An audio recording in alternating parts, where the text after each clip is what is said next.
유튜브에서 연금저축 ISA를 검색하면 영상이 수백 개씩 쏟아지죠? 그런데 조각난 정보들을 하나씩 보다 보면 오히려 더 헷갈립니다. 그래서 결국 월급 300만 원이면 어떻게 나눠야 하지? 어디에 얼마를 넣어야 하는 거야? 그래서 오늘은 제가 제대로 준비했습니다.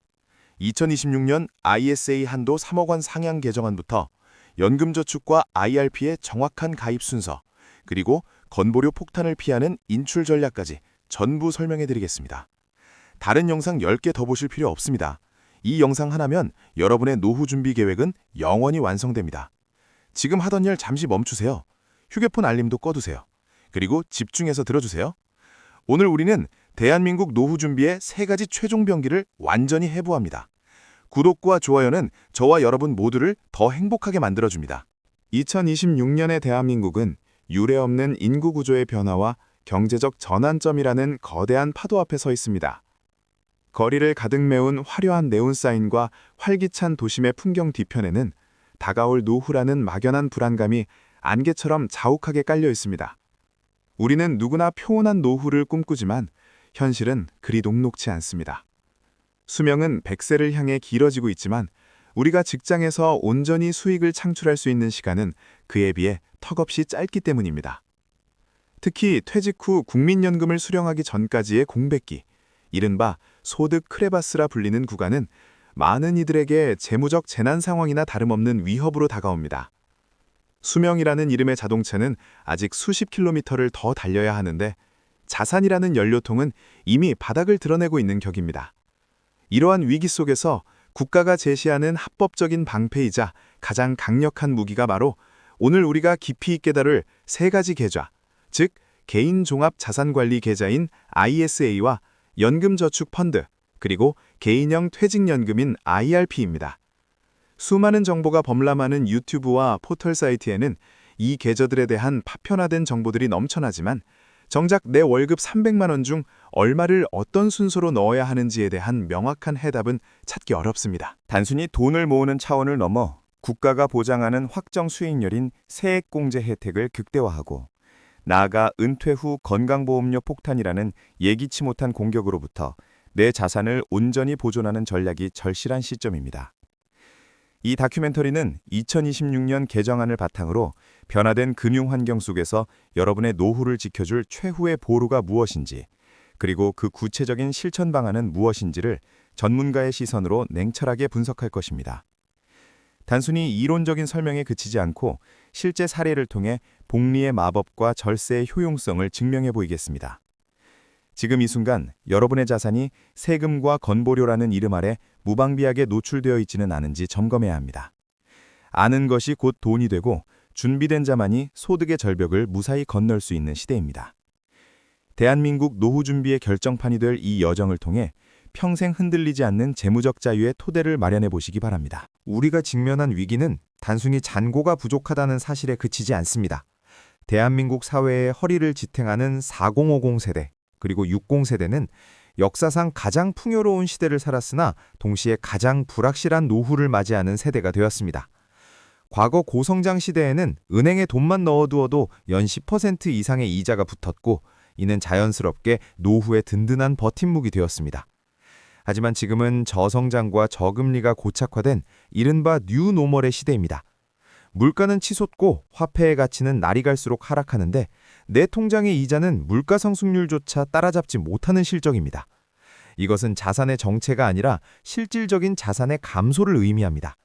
특히 직장에서 약 55세 전후로 퇴직을 맞이하지만 국민연금 수령은 65세가 되어야 시작되는 10년의 공백, 즉 소득 크레바스는 개인의 삶을 송두리째 흔들어 놓는 재무적 블랙홀입니다. 많은 이들이 생활비와 자녀 교육비에 밀려 저축은커녕 당장의 생존이 급급하다고 말합니다. 그러나 여기서 관점을 완전히 바꿔야 합니다. 돈이 없기 때문에 이 계좌들을 외면하는 것이 아니라 이 계좌들을 제대로 활용하지 않기에 자산 형성이 더뎌지는 것입니다. 일반 예금 통장에 들어있는 돈은 세금의 공격에 무방비로 노출된 벌거벗은 자산입니다. 이자의 15.4%를 원천징수당하는 일반 통장과 달리 국가가 허락한 방탄조끼인 연금계좌는 넣는 즉시 최대 16.5%의 현금을 돌려줍니다.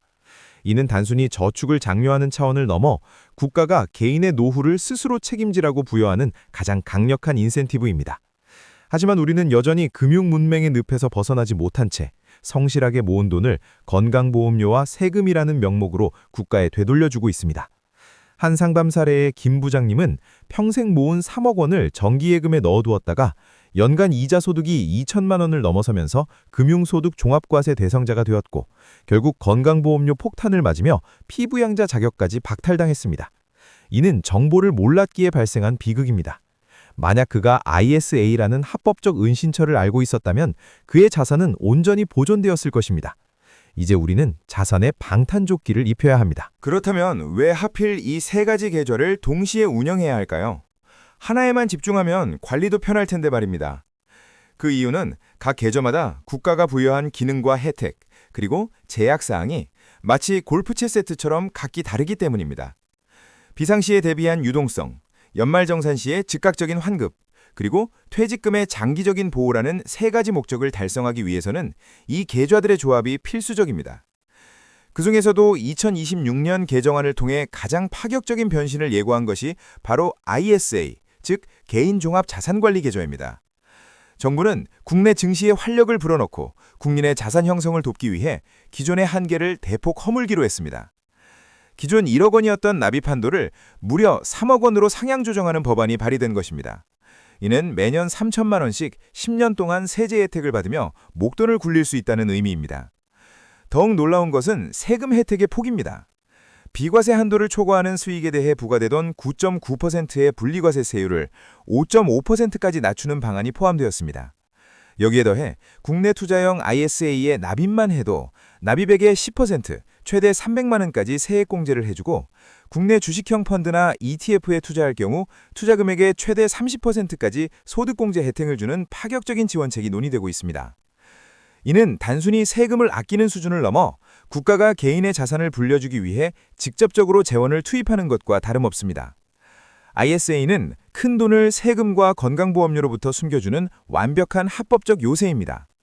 특히 50대 공무원 최 선생님의 사례처럼 명예퇴직 후 받게 될 목돈을 본인과 배우자의 ISA 계좌에 나누어 예치한다면 매일 밤 잠을 설칠 정도로 걱정하던 건강보험료 인상 위험에서 완벽하게 해방될 수 있습니다. 이 계좌의 진정한 매력은 수익금만 제외한다면 내가 납입한 원금은 의무가입 기간 중에도 언제든 페널티 없이 인출할 수 있다는 유연성에 있습니다. 즉, 세금 혜택을 받으면서도 급전이 필요할 때 활용할 수 있는 다목적 주머니인 셈입니다. ISA가 목돈을 지키는 요새라면 연금저축펀드는 매년 우리 통장에 현금을 꽂아주는 강력한 현금 흐름 창출기입니다. 국가의 입장에서 국민이 스스로 노후를 준비해준다면 미래의 복지 비용을 절감할 수 있기에 연금저축에는 매우 파격적인 단근을 제시합니다. 연간 600만 원 한도로 납입액의 최대 16.5%를 연말정산 때 돌려주는 세액공제가 그것입니다. 연봉 5,500만 원 이하의 근로자가 600만 원을 채워 넣으면 다음 해 초에 약 100만 원의 현금을 국가로부터 환급받게 됩니다. 시중금리가 1%대에 머무는 시대에 원금 손실의 위험 없이 가입 즉시 16.5%의 수익을 확정짓는 상품은 전 세계 어디에도 존재하지 않습니다. 하지만 많은 이들이 은행 창구에서 권유하는 연금저축보험에 덫에 걸려 있습니다. 원금이 보장된다는 말에 현혹되지만 이는 높은 사업비와 낮은 수익률로 인해 물가 상승률조차 방어하지 못하는 경우가 허다합니다. 반면 증권사에서 개설하는 연금저축펀드는 S&P 500이나 나스닥 100과 같은 글로벌 우량 ETF에 직접 투자할 수 있는 통로를 제공합니다. 자본주의의 성장 과실을 복리로 누리기 위해서는 반드시 보험이 아닌 펀드의 형태를 선택해야 합니다. 또한 연금저축은 가입 나이 제한이 없다는 놀라운 특징이 있습니다. 태어난 지 얼마 안 된 손주에게도 계좌를 만들어줄 수 있으며 이를 통해 미성년자 증여세 면제 한도 내에서 자녀의 미래 자산을 미리 형성해 줄 수 있습니다. 당장 세액공제를 받지 못하더라도 계좌 내에서 발생하는 수익에 대해 세금을 내지 않고 나중으로 미루는 과세 이연 효과는 복리의 눈덩이를 키우는 데 결정적인 역할을 합니다.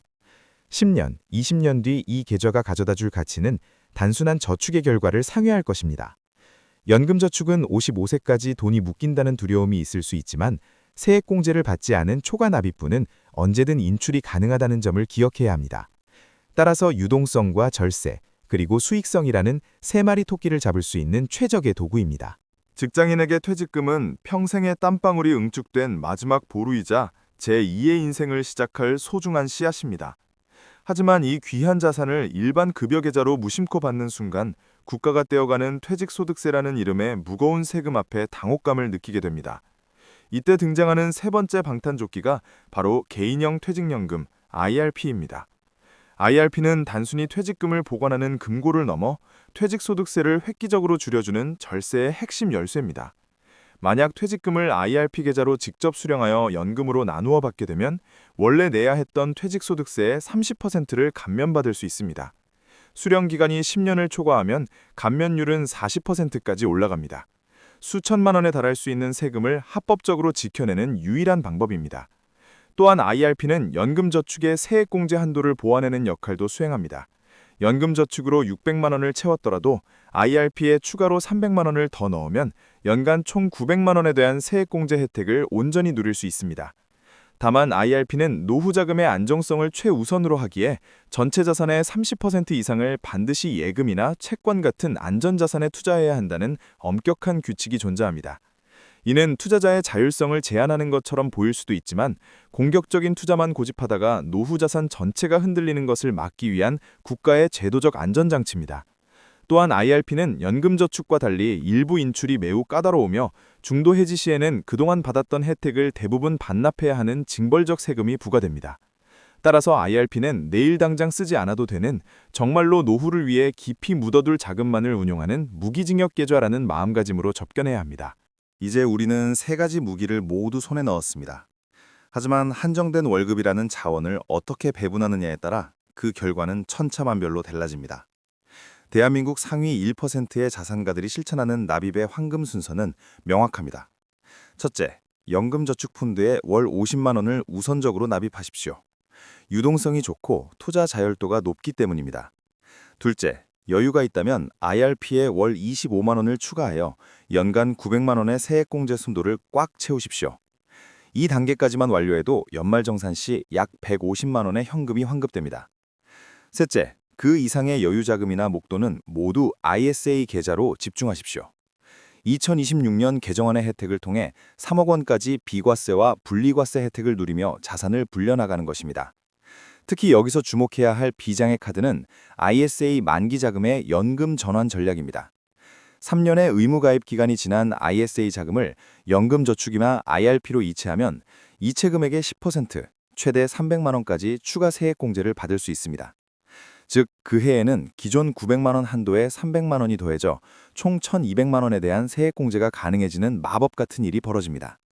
3년마다 ISA 만기 자금을 연금 계좌로 펌프질하듯 옮기고 비워진 ISA 계좌를 다시 채우는 이 순환 구조를 반복하는 것이야말로 대한민국에서 가장 효율적인 자산 형성의 정석입니다. 계좌라는 장바구니를 준비했다면 이제 그 안에 무엇을 담을지 고민해야 합니다. ISA 계좌에는 국내 상장 배당주나 고배당 ETF를 담는 것이 유리합니다. 배당금에 대한 비과세 혜택을 극대화할 수 있기 때문입니다.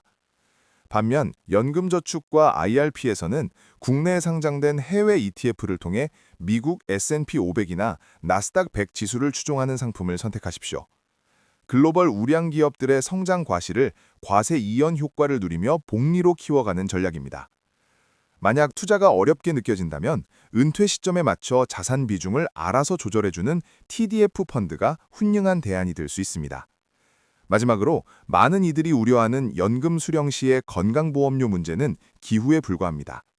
현재 법령상 사적 연금 계좌에서 수령하는 연금액은 건강보험료 산정 기준에 포함되지 않습니다. 은행 이자와 같은 일반 금융소득은 건보료 폭탄의 원인이 되지만 연금 계좌 속의 돈은 국가가 보호하는 안전한 은퇴 자산으로 간주됩니다. 결국 오늘 우리가 살펴본 이 세 가지 계좌의 조합은 소득 크레바스라는 거대한 절벽을 가로지르는 가장 튼튼하고 안전한 다리가 되어줄 것입니다. 아는 것에 그치지 않고 오늘 단돈 10,000원이라도 실행에 옮기는 그 작은 첫걸음이 10년 뒤 여러분의 노후에 마르지 않는 샘물을 선물할 것입니다. 2026년 새로운 법 개정의 기회를 놓치지 말고 지금 바로 여러분의 노후 방탄조끼를 착용하시기 바랍니다.